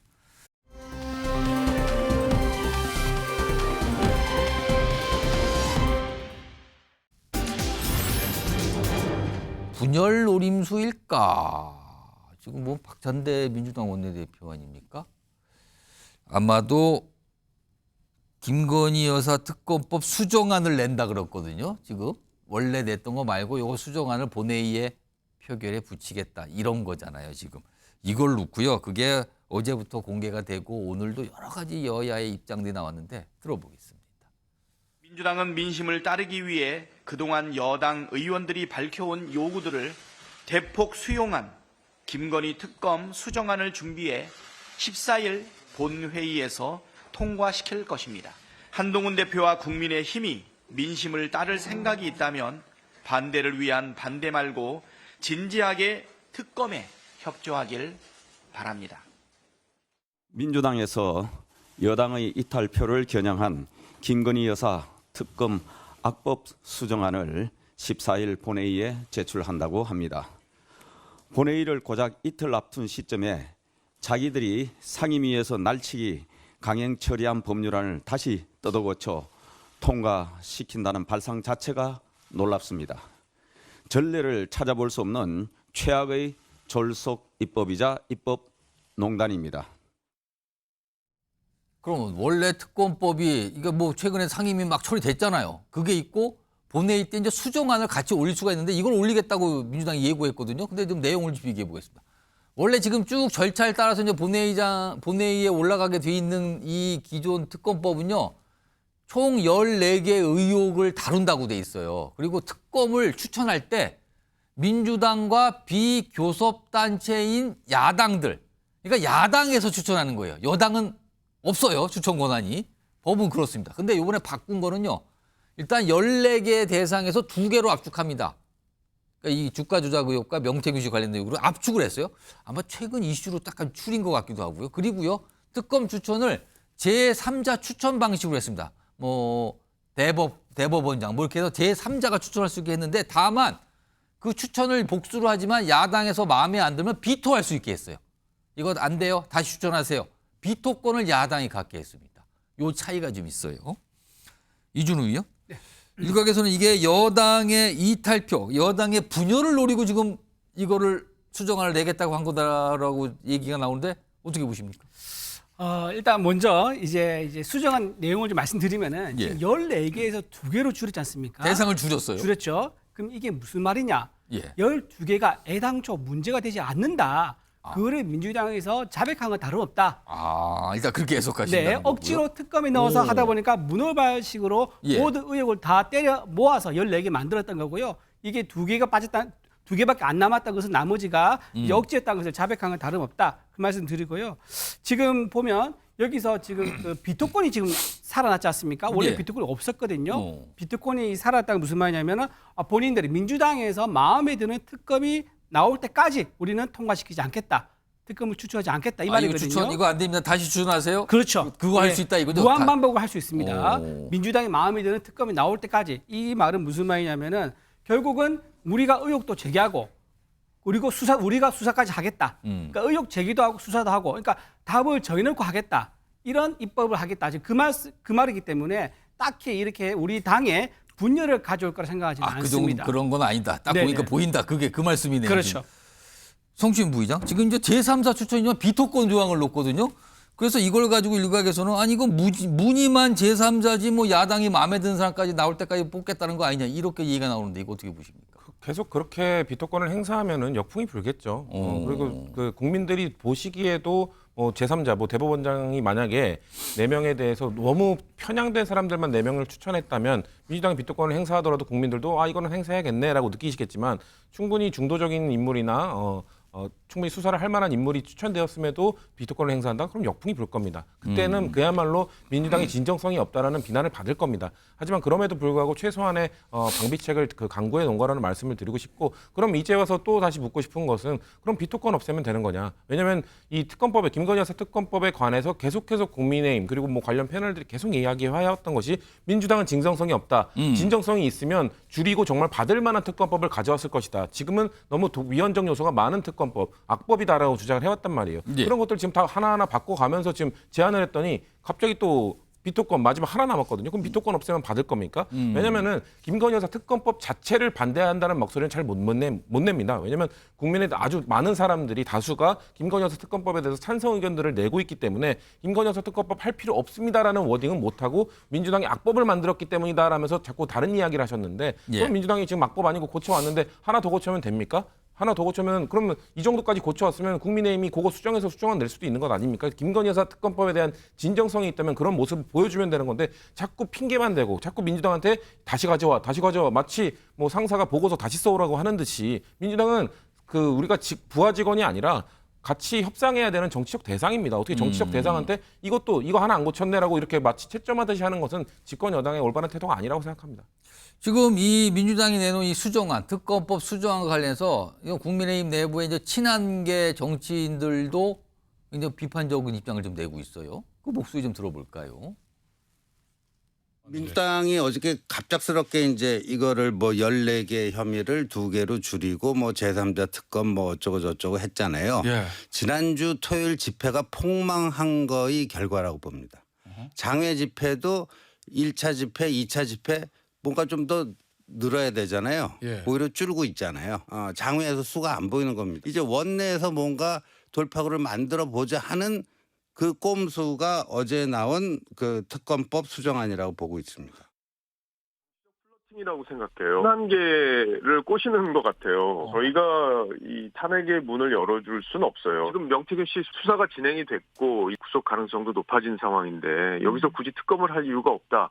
야당이 저렇게 해도 이번에도 결국에는 이탈표가 별로 없을 거다. 지난번보다 오히려 적어지지 않을까 이런 생각. 지금 박정훈 의원 같은 경우는 민주당의 플러팅이다. 뭔가 꼬시려는 것 같다. 이런 표현을 썼네요. 네. 지금 제가 보기에 한동훈 대표가 가장 걱정한 게 2가지인 것 같습니다. 하나는 이 당원 게시판 문제. 이거 하나 크게 걱정하고 있고요. 그게 불거진 거죠. 네, 지금. 불거진 거 걱정하고요. 또 하나 뭡니까? 또 하나가 배신자 프레임이 나한테 씌워지면 어떡하나. 이거 한번 씌워지면요. 벗어나기 대단히 힘듭니다. 이미 선례도 있고요. 그래서 배신자 프레임에 대한 두려움이 있는 것 같고요. 그래서 실제 한동훈 대표가 발언이 많이 달라졌습니다. 오늘 아침 회의에서 뭐라고 했냐면요. 윤석열 정부의 한미 동맹 복원을 칭찬하는 멘트를 했습니다. 좀처럼 보기 힘든 멘트. 원래 당연하게 집권 여당이 정부의 어떤 그 정책이나 이런 행동에 대해서 칭찬도 하고 지원을 많이 하지만 워낙 그런 말을 아껴왔기 때문에 오히려 오늘 윤석열 정부의 한미 동맹 복원에 대해서는 칭찬한 게 오히려 기사화될 정도로 특이했었거든요. 이렇게 당 대표가 윤석열 정부를 지원하는 모습에 전부 다 당 지도부가 아마 눈치를 보면서 이번 특검법 수정을 받으면은 탄핵의 문을 열어주는 거다라고 하면서 보조를 맞추는 게 아닌가 그런 생각합니다.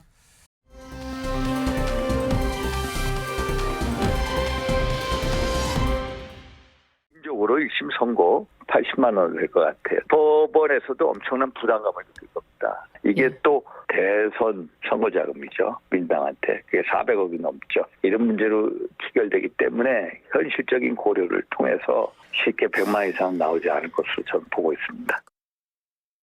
드러난 그 재판에서 드러난 것만 봐도 1심에서 유죄가 100만 원 이상의 유죄가 나올 가능성이 높지 않습니까? 1심에서 지금 징역형 선고했잖아요. 1심에서 선거법 관련해서. 지금 당연히 그거는 무조건 당선 무효형이 나올 거라고 보는 거고요. 당선 무효라면 벌금 100만 원 이상. 100만 원 이상이 나올 거라고 보고요. 이준욱이요? 네. 윤상현 의원은 80만 원을 전망했는데 이제 재판부가 굉장히 뭐 좀 부담을 느낄 거다. 약간 이런 근거 같거든요. 제가 보기에는요. 아마 180만 원을 실수로 80만 원 말한 게 아닌가. 앞에 100을 뺐다. 네, 100을 뺀 게 아닌가. 네, 그런 생각하고요. 양형 기준을 분석해가지고 말씀하신 건 아닌 것 같아요. 아닌 것 같고 좀 실언에 가깝다 좀 보고 있고요.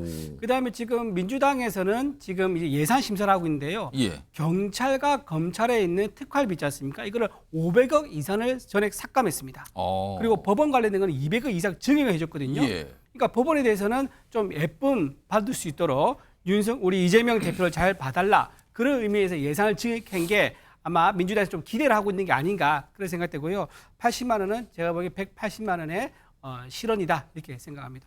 그러니까 오늘 윤상현 의원의 80만 원 발언돼서 무슨 이재명 대표 지금 도와줄 일이 있으니까 그냥 여당 내에서 그런 반응까지 나왔어요. 네. 성시윤 부의장. 민주당 내 전망은 뭐 민주당에서 계속 뭐 무죄 주장을 하잖아요. 민주당의 전망은 혹시 솔직한 어떤 분석을 좀 들으신 게 있어요? 뭐 공직선거법 15일 재판에 대해서는 다들 무죄를 확신하고 있는 것 무죄로 같아요. 지금 민주당 보고 있습니까? 예. 근데 아까 예산 말씀하신 부분은 제가 좀 말씀을 드려야 될 것 같은데. 예산이요? 예, 뭐 검찰과 경찰의 특활비를 깎았고 법원의 예산은 늘려줬다고 말씀하시는데 검찰과 경찰의 특활비 사실 지금까지 국민들이 국가기관들이 특활비라는 명목 하에 사실상 증빙도 하지 않고 써왔던 마치 쌈짓돈처럼 써왔던 그 비용에 대해서 민주당이 지적하고 이거를 증빙하면은 다시 살려주겠다고 얘기를 했습니다. 어느 정도 증빙해라. 대체 어떻게 쓰고 있는 것인가? 뭐 국정원이 뭐 수사를 위해서 안보를 위해서 뭔가 하는 비밀스러운 행동들이 아니라 검찰이나 경찰은 다 드러나는 행동들을 하고 있잖아요. 그렇기 때문에 특활비를 좀 투명화시키는 거에 대해서 저는 국민들이 반대하실 거라고 생각 안 하고요. 법원의 예산 늘려준 거 대부분의 예산이 국선 변호사 보수 관련입니다. 지금 돈 없는 국민들이 어쩔 수 없이 국선 변호사를 쓰는 그런 경우가 많지 않습니까? 근데 지금 법원이 국선 변호사 그 월급도 보수도 못 주고 있다고 하는 내용들이 계속 나오고 있어요. 그렇기 때문에 그 사람들의 월급을 최대한 챙겨주기 위한 예산이 가장 많이 배정되어 있는데 이것이 무슨 법원에 잘 보이기입니까? 국민들에게 잘 보이기 위한 예산 배정이라는 말씀을 드리고 싶고요. 그리고 뭐 계속해서 저는 이 여당의 의원들 특히나 뭐 한동훈 대표나 이런 분들이 재판을 앞두고 재판의 결과를 예측하는 듯한 발언들을 하는 건 매우 위험한 행동이라고 생각합니다.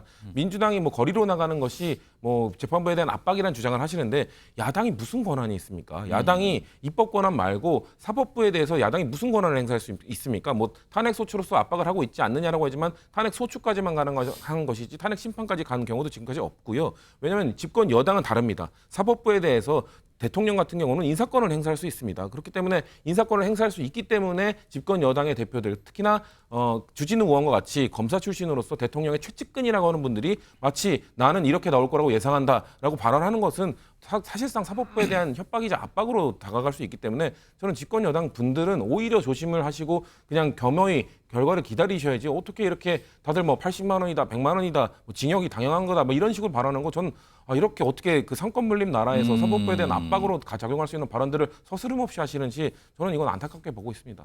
지금 이게 100만 원 이상이냐 그 미치냐에 따라서 정치적 의미가 완전히 달라지거든요. 100만 원 이상이면 정치로 엄청난 그 형량이 그대로 확정이 된다면 엄청난 타격을 입게 되는 거거든요. 그래서 지금 100만 원을 기준으로 넘을 것이냐 아닐 것이냐 뭐 이런 전망들이 나오는 것 같아요.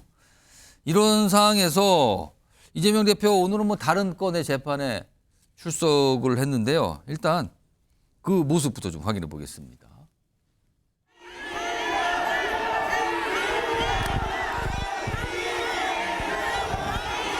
재판 생중계 어떻게 생각하십니까? 어떻게 임하실 건지 한 말씀 부탁드리겠습니다. 직무대리 검사들을 어떻게 생각하시는지. 이런 가운데 이재명 대표 15일 있을 재판, 뭐 그 이후의 재판, 생중계 여부에 대한 관심들이 좀 많죠. 지금 국민의힘에서는 계속 생중계해야 된다는 주장을 계속 내놓고 있거든요. 화면을 좀 보겠습니다. 일단 보시면요, 이게 오늘 그러니까 다른 건의 재판이에요. 그게 이제 어떤 시민단체가 이제 생중계 요청 이런 게 있었거든데 법원에서 대북송금 재판에서는 이거 생중계 안 합니다. 이렇게 판단했는데 지금 관심은 15일 있을 선거법 재판 우선적으로 여기에 이걸 생중계할 것인가 이게 좀 여당에서는 요구하고 있거든요. 이거 생중계 하다고. 그래서 이르면 오늘 생중계 할지 말지를 결정할 건데 아직 안 나와요. 뭐가 판단이. 재판부가 고민을 하는 건지 아니면 그냥 이거는 고민 자체가 없고 그냥 안 하는 거라서 반응이 없는 건지 모르겠는데 이거 생중계 주장과 생중계 하지 말아야 되는 주장 그리고 법원의 판단 뭐 이런 게 있어요 지금요. 이 두 분께 짧게 제가 한 30초씩만 들어볼게요. 이준우 의원은 생중계 여부 이거 어떻게 판단하세요? 네, 방금 이재명 대표가 기자 질문에 묵묵부답으로 들어갔거든요. 그런데 이제 민주당에서는 이재명 대표의 무죄를 확신한다고 얘기를 하고 있습니다. 그리고 본인도 추가 진술을 또 보냈습니다. 최후 진술 이후에. 그리고 또 본인 SNS에다가 또 무죄를 또 주장하는 글을 또 며칠 전에 올렸죠. 이런 식으로 무죄를 확신하고 있는데 무죄를 확신한다서 왜 생중계는 안 되죠? 만약에 생중계에서 본인 무죄가 나오면은 이보다 더 드라마틱한 장면이 없습니까? 어디 있습니까? 정치인한테 큰 호재죠. 예. 드라마를 바로 이어서 반전을 삼을 수 있으니까요. 그런데 이렇게 그 무죄에 대해서 생중계에 대해서 답을 하지 않는다는 것은 오히려 좀 모순이다. 무죄라고 주장한다 그러면은 생중계는 받는 게 당연하다. 이렇게 생각합니다. 성추현 부의장은 지금 아니 무죄라고 생각하면 생중계 되잖아요. 약간 이런 주장이시네요. 정치인으로서 무죄가 나온다 하더라도 피의자로서 재판장에 앉아 있는 모습이 국민들에게 비춰진다는 것 자체가 이미지에 전 타격이라고 보고 있고요. 제가 지난주에 뉴스와이드에서도 이거 관련 말씀을 드렸었는데 전직 대통령 그러니까 사법부에 대한 인사권을 행사할 수 있을 정도의 최고 권력까지 올라갔던 분들 정도에 대한 재판이어야지 어떻게 제1야당 대표 현직자로서 정치를 하고 있는 사람에 대한 재판을 생중계를 하느냐. 저는 이재명 대표가 혹시 무죄를 확신한다 하더라도 생중계를 하는 것이 선례를 남기게 되면 그 이후에 혹시 다른 정치인 뭐 아니면 다른 뭐 기업 회장 이런 사람들이 국민적 관심이 집중된다는 이유로 그 재판을 생중계하자는 또 요구가 빗발칠 수 있거든요. 과거에도 이러지 않았느냐. 전직 대통령 아닌 다른 사람도 생중계한 적 있지 않느냐. 이런 근거로서 활용되는 것도 우려스럽기 때문에 그렇기 때문에 당에서는 생중계는 부적절하다는 말씀을 드리고 있다는 말씀드립니다. 법원의 판단이 있을 것 같은데 아직까지는 없네요. 이게 기다려 보겠습니다. 뭐 속보가 혹시 들어오면요. 바로 시청자 여러분께 전해드리겠습니다.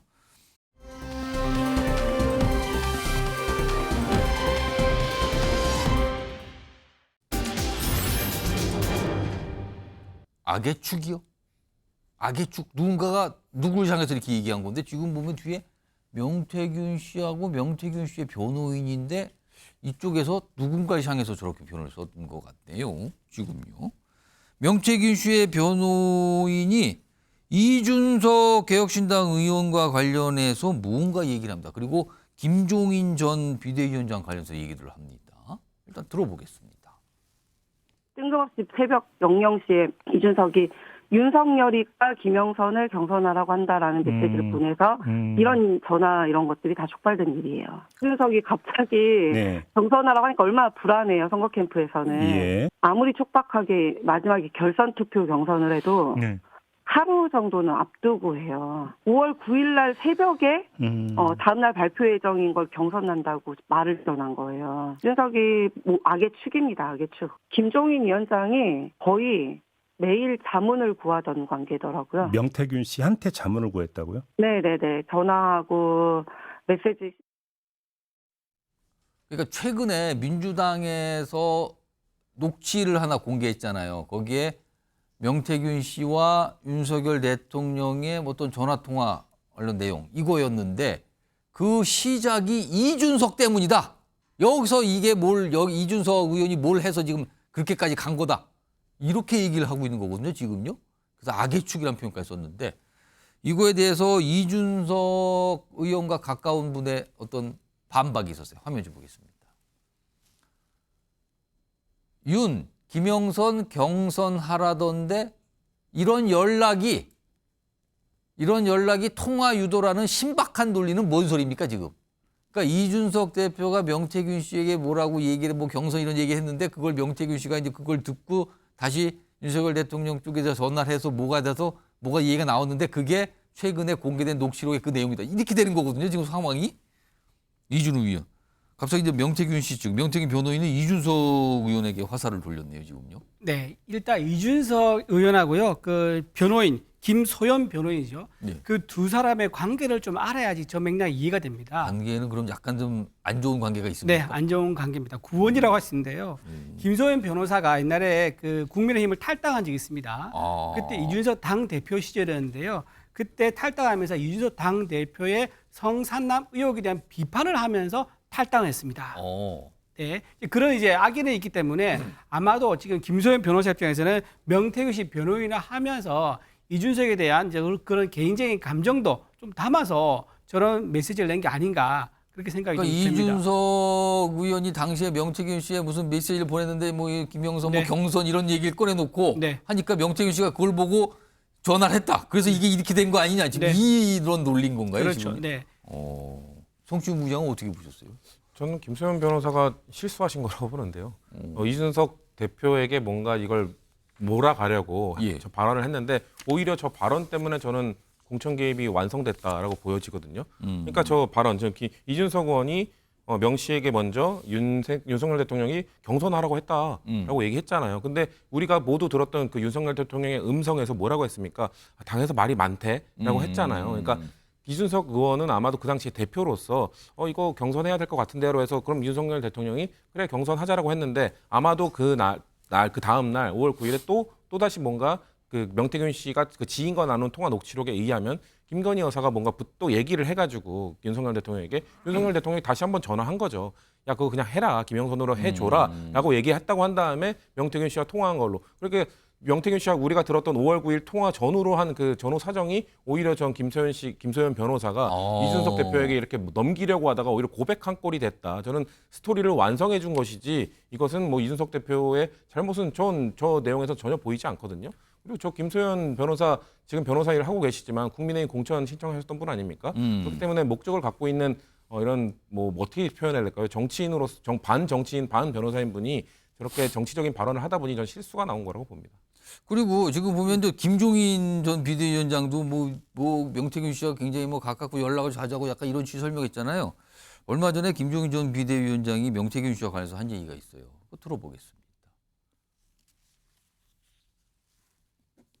내가 명태균이라는 사람을 찾아오면 만나주고 뭐 사진 찍자면 사진 찍고 했는데 그거를 자기 목적을 위해서 막 말을 막 만들어내는 걸 내가 지금 보고서 뭐 그래 거기 일일이 데리고 오기 싫으니까 아무 소리도 안 하고 있는 건데 남의 헌 얘기를 갖다가 자기에게 유리한 방향으로다가 그냥 막 맹글어서 지금 얘기를 하는 거예요. 나를 갖다 그 사람이 언제부터 하라는지 나도 잘 몰라. 내가 이미 다 얘기를 했는데 뭘 또 뭐. 그럼 매일 아침에 통화를 하셨다는 나는 그런 통화 한 적이 없어. 그 사람 하는 얘기지.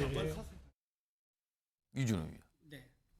어떤 뭐 이거 포함해서 앞선 얘기까지 이준석 의원 관련된 얘기까지. 예. 아까 경선 얘기 잠깐 했는데요. 경선 그 참여에 대해서 제안하는 거 이거는요 사실 누구나 할 수 있는 거고요. 그리고 이준석 대표가 정말로 윤석열 당선인의 말을 듣고 얘기를 전한 건지 아니면 들은 척하면서 자기 개인 생각을 얘기하면서 경선하라 그러던데 라고 하는지 그건 알 수가 없습니다. 그렇죠? 그리고 누구나 후보에 대해서 추천할 수 있고요. 또 경선에 대해서 이런 사람이 경선 들어가면 좋겠다 추천할 수 있고요. 이거는 선관위에서요 문제가 없다는 게 있습니다. 문제가 없다고 이미 입장을 밝혔죠. 민간인이라면 누구나 가능한 거고 당선 신분도 가능해서 문제가 없는 거다. 만약에 대통령 신분이다. 그러면 이제 공무원이기 때문에 그건 안 된다라고 선관위에서 입장을 밝힌 바가 있습니다. 그리고 지금 김종인 전 위원장과의 지금 대화에 대해서는 저것도 사실 명태균 씨의 명태균 변호인의 주장에 대해서 주장에 대해서 어느 정도 신빙성이 있느냐. 명태균 씨 본인이 지금 사기 전과가 있는 거고요. 허풍이 있는 거고요. 오세훈 서울시장도 자기가 만들었다 그러고 김종인도 내가 뭐 데리고 왔다 그러고 이렇게 하고 있지 않습니까? 그 말에 대해서 신빙성이 높지는 않다. 그래 봅니다.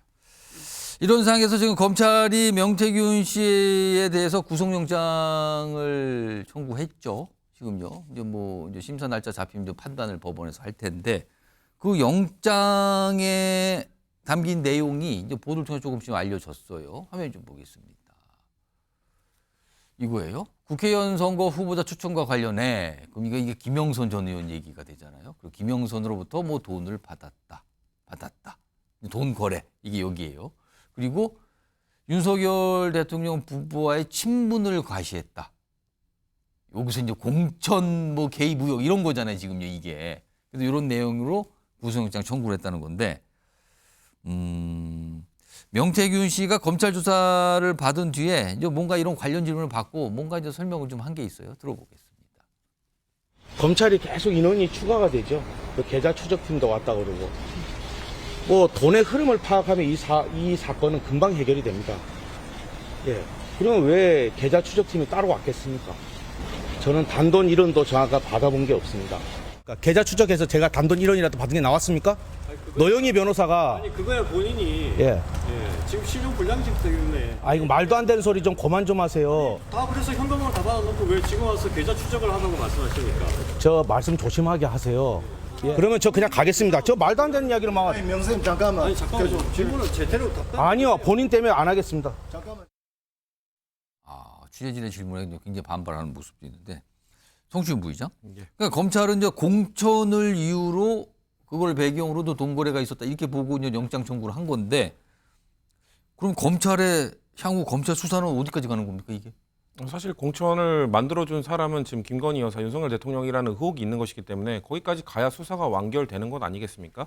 사실 그 7,600만 원 그냥 일반적인 추천을 아까 뭐 해줬다고 말씀하셨는데 김영선 전 의원도 명태균 씨가 자신의 공천을 만들어줬다라는 식의 발언을 계속 했었고 그냥 일반적으로 추천했을 때 그게 일반인이 국민이 추천했을 때 그렇게 메이드가 됩니까? 만들어질 수 있습니까? 그렇기 때문에 7,600만 원 그냥 꾼돈이라고 했지만 빌린 돈 갚은 거라고 했지만 김영선 전 의원은 그 당시 공직자 재산 신고할 때 채무가 0원이었습니다. 그렇기 때문에 빌린 돈이라고 볼 수도 없고요. 분명히 대가성이 있는 돈이다라고 볼 수 있고 아까 전에 그 아래에 있었던 공천을 대가로 윤석열 대통령 부부와의 친분을 과시하면서 돈을 받았다.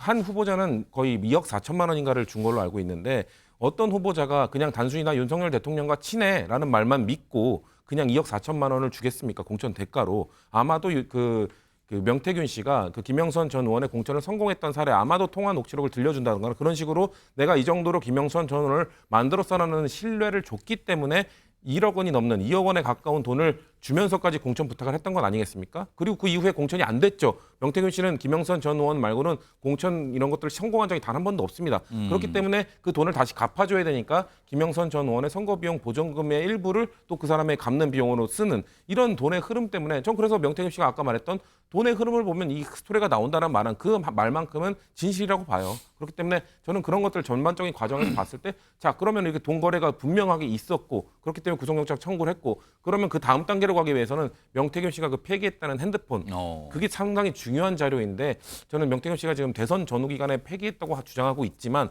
검찰이 좀 더 그거에 대해서 면밀하게 볼 필요가 있다. 그래야 국민들이 지금 의혹을 갖고 있는 거를 명명백백히 밝혀줄 수 있을 것이다라는 말씀드리고 싶습니다. 이준우 의원은 어떻게 보셨어요? 네, 돈의 흐름을 보라 그랬지 않습니까? 돈의 흐름은 지금 크게 두 가지입니다. 지방의원 이제 공천 희망자 여기에 대해서는요 분명히 지방의원 2명한테서 1억 2천만 원씩 2억 4천만 원을 받았거든요.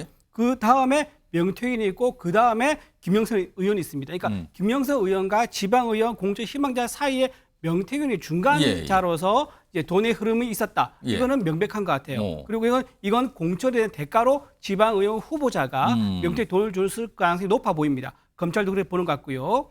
그 다음에 하나가 더 뭐냐면 김영선 의원에 대한 건데 이거는 완전히 다른 문제 같아요. 왜냐하면 김영선 의원은 그 당시에 공천 받았을 때요.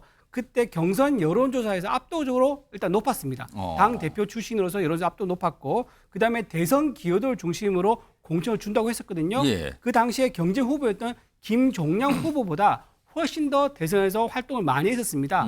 PK뿐만 아니라 수도권에 올라가서 직접 대선에 뛰었었어요. 그리고 김종량 후보는 그 당시에 노무현 정부의 행정관 출신이어서 우리 쪽 진영도 아니었다. 그래서 어차피 김영선 의원이 공천받을 가능성이 높았다는 게 윤상현 의원과 이준석 당대표의 얘기입니다.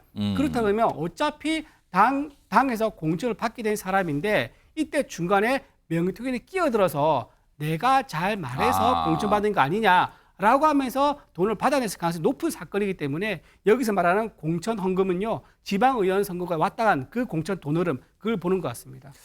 자, 구속영장 청구가 됐고 법원의 판단이 있고 또 그 결과에 대한 또 관심이 높아지겠네요.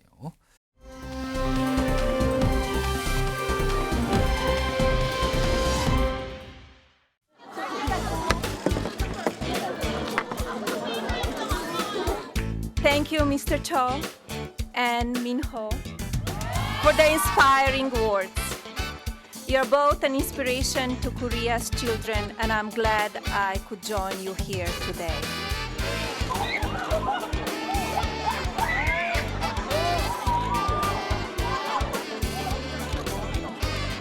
원래 약간 되게 차갑고 도도하신 분인데 앞에 이제 이 소녀분이 저를 보고 깜짝 놀라 소리를 질러서 활짝 웃으셔가지고 그게 약간 좀 이슈 아닌 이슈가 됐어요. 만약 기회가 된다면 그때 이 일 기억하냐 하면서 얘기하면은 약간 뭐 아이스 브레이킹이 되지 않을까.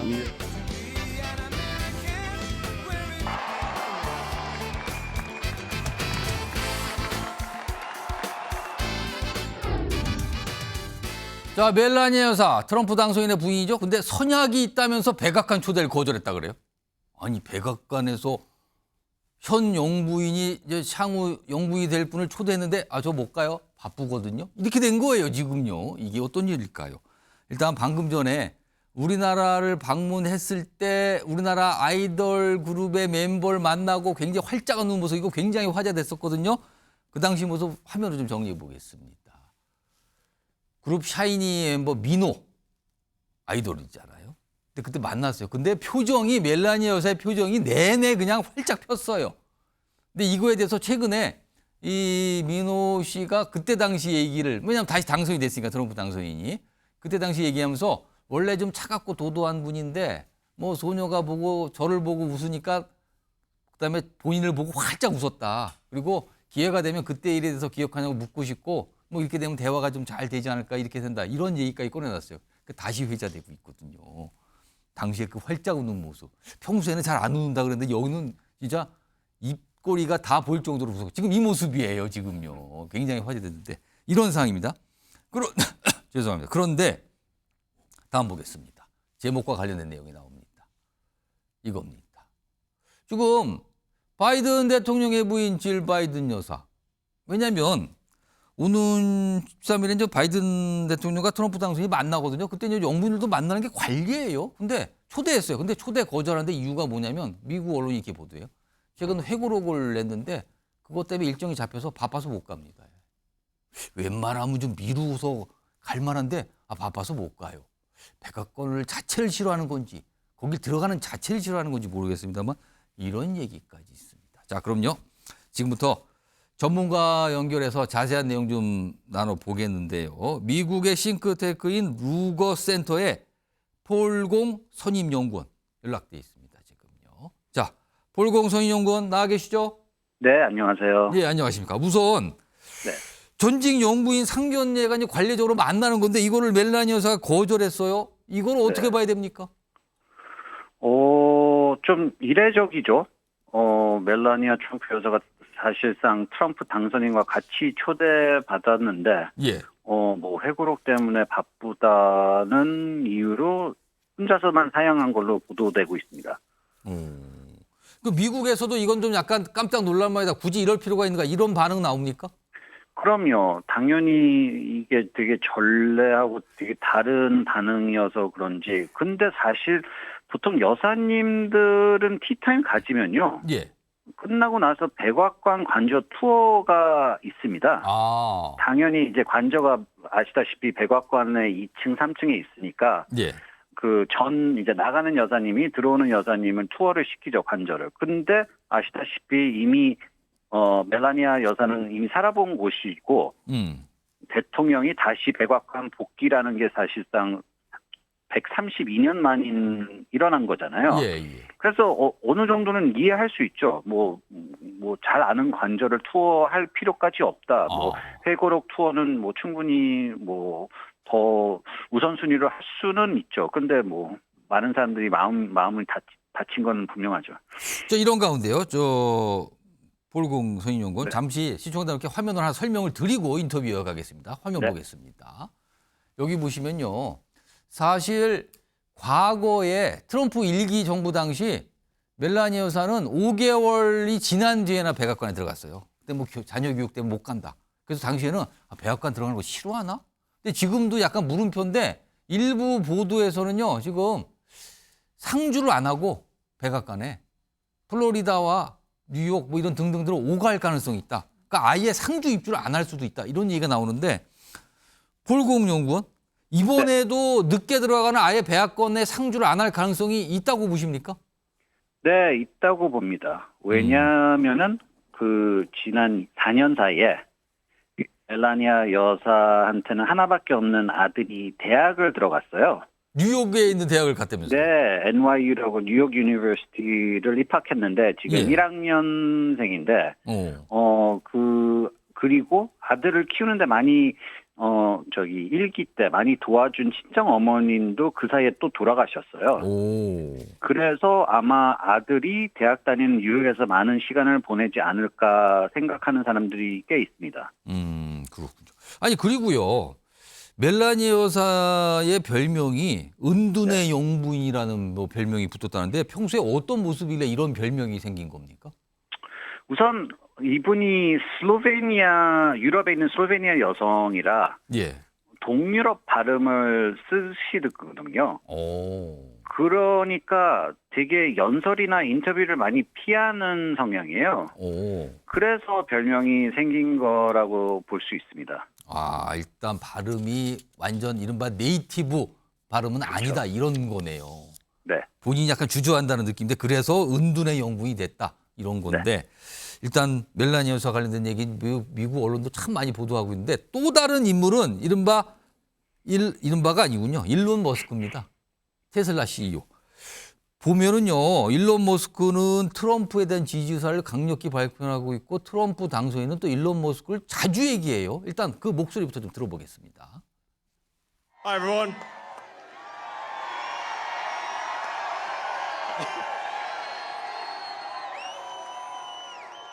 As you can see, I'm not just MAGA, I'm dark MAGA. President Trump must win to preserve the Constitution. He must win to preserve democracy in America. We're going to bring in a lot of people from outside. Elon was there at Mar-a-Lago yesterday with my father. The Elon thing is incredible because when you have the opportunity, Megan, to put the Einstein of our era into a position like that, where he's willing to do it. 자, 그럼 미국 언론이 이 일론 머스크에서 어떻게 보도하는지 보겠습니다. 핵심적인 내용만 좀 몇 가지 좀 간추려 봤는데 화면이 있습니다. 이거 보시면 이래요. 트럼프, 머스크에 홀딱 빠졌다. 이런 보도까지 나오고 있어요. 그리고 또 뭐가 있냐면요. 트럼프 선거 이후 거의 매일 머스크와 시간을 보내고 있다. 그리고 머스크는 트럼프 정부 참모진 인선에도 관여하고 있다. 그러면서 대선 당일 가족 사진 찍는 데 등장했고요. 트럼프 가족과 함께 운동, 골프하고 다니고 이런 게 계속 나오고 있는데 자, 볼공 연구원. 네. 트럼프 당선인과 거의 매일 시간을 보낸다는 얘기인데 이렇게까지 일론 머스크를 신뢰하는 이유는 뭘까요? 일론 머스크도 거의 목숨을 걸고 트럼프 당선시키는 데 투자를 할 만큼 했잖아요. 그러면 당선인 입장에서는 고맙죠. 사실 지금 시기에 이렇게 많은 시간을 갖는다는 게 보도되면서 사실 지금 시기에 이기 인사든 정책 방향을 잡을 때는 당선인 옆에 있어야 되는 건 제일 중요하죠. 그 인선에까지 어떤 본인의 영향을 미쳐야하는데 이 트럼프 2기 행정부에서 어떤 정부의 직책을 맡을 가능성이 크다고 보십니까? 두 분이 보도된 걸로 아는데 합의 봤다는 거는 그 머스크가 정부 효율위를 총괄한다는 건데요. 예. 근데 기업인으로서는 사실 윤리 절차를 밟고 고위직으로 입성한다는 건 매우 어려운 거거든요. 예. 미국에서는. 그래서 아마 1기 때 트럼프의 딸과 사위처럼 예. 아마 무보수 수석 비서관 자리 같은 걸로 대통령을 보좌하고 자문해 주지 않을까 싶습니다. 지금 일론 머스크와 관해서 일각에서는요. 트럼프 대통령의 2기가 끝난 뒤에 차기에 대선에 도전하는 거 아니냐 이런 얘기가 나오는데 또 따지고 보면 미국 태생이 아니라서 출마를 못 한다면서요? 지금 규정은 어떻게 된 겁니까? 미국에서 태어나야지 헌법상 미국 대통령 출마나 당선이 가능하거든요. 20년 전 다들 아시는 미국의 유명한 배우 아놀드 슈워츠네거가 캘리포니아 주지사일 때 그때 이미 그분의 유리창이 그분의 정치 야망을 막았었죠. 오스트리아에서 태어난 이유로. 근데 일론 머스크는 남아공 출생이죠? 네, 맞습니다. 그래서 출생이 미국이 아니라서 아무리 본인이 인기가 있고 관심이 있어도 출마 못한다. 이런 거네. 현실적인 장벽이군요. 네. 이런 가운데 지금 트럼프 2기 행정부에 과연 누가 요직을 차지하고 뭐가 정책 결정을 주로 할 것인가 이런 게 관심사인데 화면 좀 보겠습니다. 최근에 안보 관련해서 2명의 인물이 떠올랐는데요. 여기 보면 마이클 왈츠 이 하원의원인데 국가안보보좌관에 지명됐다 그래요. 근데 여기도 보면 참전용사국 강경파예요. 그리고 마코 루비오 상원의원도 국무장관 지명인데 역시 강경파거든요. 공통점이 있습니다. 이게 외교안보 라인이. 자, 그러면 폴공 연구원. 강경파 포진으로 우리를 향해서 더욱 방위비 부담금 증액을 굉장히 압박할 가능성 커졌다고 봐야 됩니까? 사실 이거는 당선인의 마음이고 생각이고 철학이지 않습니까? 예. 누구가 그 영향을 미친다고는 볼 수는 없죠. 특별히 방위비라는 거는 진짜 꽂혀 있는 그분의 철학이니까. 예. 그러니까 뭐 강경파가 입성하더라도 뭐 대통령이 이미 정한 이슈에는 큰 효과가 없을 거라 봅니다. 아, 근데 뭐 트럼프 당선인 자체가 분담금 뭐 거의 뭐 7, 8배 이상 올려야 이러니까 뭐 그 방향으로 간다는 얘기네요. 그러면 결국에는. 그렇죠. 자, 그리고 요거 마지막 질문 제가 한 40여 초 남았는데 이른바 언론편에 마가 친위대가 지금 포진하고 있다. 근데 이 마가는 무엇이고 마가 친위대는 누굽니까? 마가라는 거는 Make America Great거든요. 그 약자입니까? 트럼프의 당선인의 슬로건이죠. 그래서 그런 포진하는 사람 친위대 중 한 대표적인 게 스티븐 밀러, 아마 곧 백악관 정책 부서실장으로 임명 가능성이 높은데요. 예. 이분은 트럼프의 이민 정책을 총괄할 거고 이기에 불법 이민자 강제 추방을 세게 추진할 겁니다. 아, 그렇군요. 그런 인물들이 지금 떠오르고 있다. 이런 설명입니다. 알겠습니다. 네. 오늘 말씀 여기까지 듣도록 하겠습니다. 지금까지 네. 폴공 미국 루거센터 선임 연구원이었습니다. 고맙습니다. 네. 강경파들의 포진, 이른바 마가 친위대 이런 표현까지 등장을 했습니다.